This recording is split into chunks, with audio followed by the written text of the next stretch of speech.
And anyway, so I did that first debate. I think it was 2008 with James White, and it wasn't even really like a proper debate, and it was more of a dialogue, really. Like he, funnily enough, by their side, he hadn't been briefed particularly well on the discussion about the topic and all that, and I think he only landed in Sydney like the night before or something sort of before it, and all that sort of stuff. So he was certainly below his best, and it wasn't as structured as the things that we've done since. But yeah, so that was the first thing, and yeah, like you're right that a lot of people found a lot of value in it, which kind of surprised me and still does surprise me. So when we were talking earlier about people remembering these talks and debates and whatnot that I've done, well, I mean, aside from the one that I did a couple of months ago, I wouldn't expect anyone to remember anything, and it's got a lot of hits on YouTube though. Yeah. So because I think James White, what he said in one of his, like, I think you did one of the best debates he's ever encountered. Well, I think he's he actually said that, and around the world, like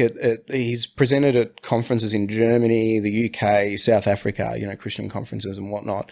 And so he's repeated that multiple times. And it's a bloke from the Central Coast of Australia. Yeah, that's right. who keeps James White awake at night. An MSA student from there. Well, the joke that I had was in the first debate, I wore a vest. What you probably can't see in the footage is that I was wearing like sand shoes. I was wearing like Chuck Taylor runners, so the joke that I'd had, with my family at the time was, oh, well, like if this goes well, it's going to be, James White beaten by the young guy that was wearing sand shoes, yeah.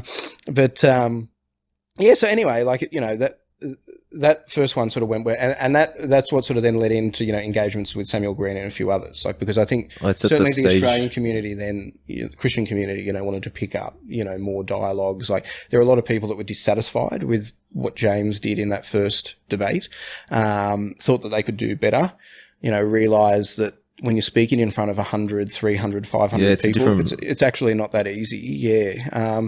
I don't think that anyone has done as well as James, in multiple regards. People have tried sincerely, good on them, but I don't think they've done as well. But obviously, yeah, I mean, the debate that is, inverted commas, world famous, as ridiculous as that sounds to say, is the one that we did at UNSW. Then a couple of years after that, the question was, can God become a man? And I think that,